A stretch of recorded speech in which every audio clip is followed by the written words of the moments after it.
Imagine logging on to buy the exact laptop you researched yesterday, only to find it is suddenly hundreds of dollars more expensive.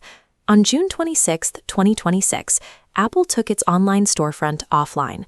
Hours later, the company executed the steepest mid-cycle hardware price hike in its modern history. This animated graph illustrates a long-standing economic rule: tech deflation.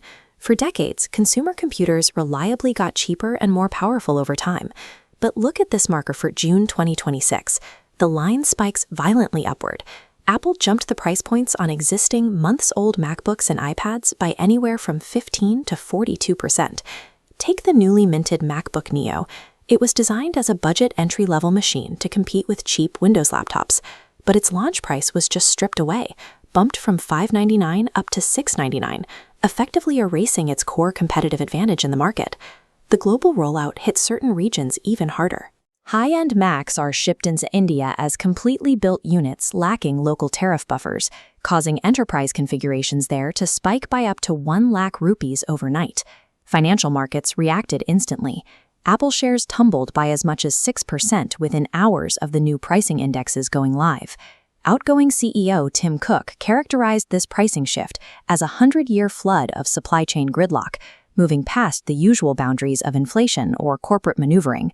To understand why a consumer laptop sitting on a retail shelf costs more today than it did yesterday, we have to look away from retail shops and go inside the industrial-scale cooling halls and server racks powering generative artificial intelligence. Since late 2025, hyperscale cloud providers, companies like OpenAI, Google, and Microsoft, have been locked in an aggressive infrastructure arms race. This schematic compares a standard processing core with a modern AI workload. Every computing system needs RAM to process data, but multi-trillion parameter AI models require specialized high-bandwidth memory. They devour high-density memory blocks, with capital giants spending billions monthly to feed and scale them. Memory chips are physical commodities carved from raw silicon wafers. Because the AI sector has an insatiable appetite for these exact components, they are literally draining the global supply chain dry. Everyday consumers trying to buy a tablet are now trapped in an invisible bidding war against multi-trillion-dollar tech monopolies for the exact same silicon. The world's memory supply is controlled by 3 dominant fabricators: Samsung, SK Hynix, and Micron. They act as the ultimate gatekeepers for global silicon. Faced with historic profit margins offered by AI builders, these 3 companies systematically reallocated their production cleanrooms. They are abandoning the tight profit margins of consumer electronics to chase the highly lucrative AI server market. Micron even took the drastic step of closing down core segments of its dedicated consumer memory division entirely, rerouting that capacity to secure a $22 billion long-term contract for AI architectures. Standard DRAM contract prices remained flat for years. Then, in early 2026, prices skyrocketed 98%, followed by a secondary 60% surge. With raw memory costs doubling consecutively, consumer electronics business models fail, and laptop manufacturers can no longer absorb the blow. Hardware brands are no longer setting the baseline prices. The silicon fabricators are dictating terms, and they are passing the multi-billion-dollar bill straight down to the consumer. Apple's storefront adjustment acted as a green light for the rest of the industry.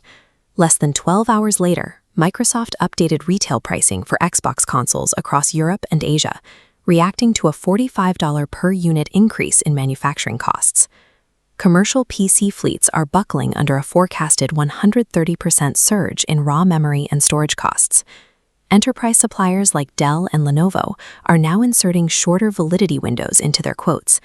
Contract pricing that used to be guaranteed for 90 days is now expiring in just 14 days. In the hyper-competitive mobile markets of Asia, manufacturers like the subsidiaries of BBK Electronics are resorting to stealth tactics.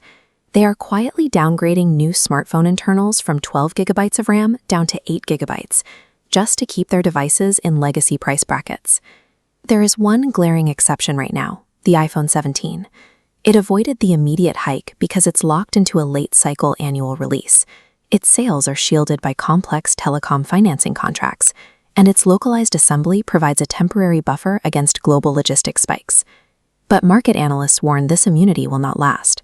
When the next generation of flagship smartphones launches this autumn, No brand has the scale to avoid a projected $100 baseline cost increase. Driven entirely by these pricing pressures, global computer shipments are projected to drop by over 11% this year. For corporate buyers and IT managers trying to survive this crunch, procurement requires a highly specific operational playbook. This tactical flowchart breaks down the enterprise strategy. Phase 1.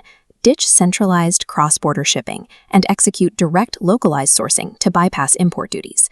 Phase 2. Project your hardware replacement roadmaps immediately and buy devices in bulk to lock in current inventory pricing tiers before they shift again. Phase 3. Maximize asset buyback credits. Instead of letting retiring hardware sit idle in a storage locker, funnel those degraded tech assets straight into trade-in pipelines to offset the net cost of modern upgrades. The final question is duration. When will prices normalize? The capital infrastructure needed to build modern semiconductor cleanrooms is incredibly complex. Physical assembly, machinery calibration, and silicon wafer trial runs take years to mature. Industry consensus points to late 2027 or early 2028 as the absolute earliest realistic window for relief. That is when new fabrication lines will finally start pumping consumer-grade memory back into the global supply stream. The decade-long era of cheap, disposable, ever-depreciating consumer hardware has reached an unyielding structural limit. As global processing demands continue to prioritize the expansion of AI infrastructure over individual devices, the price of entry has officially gone up.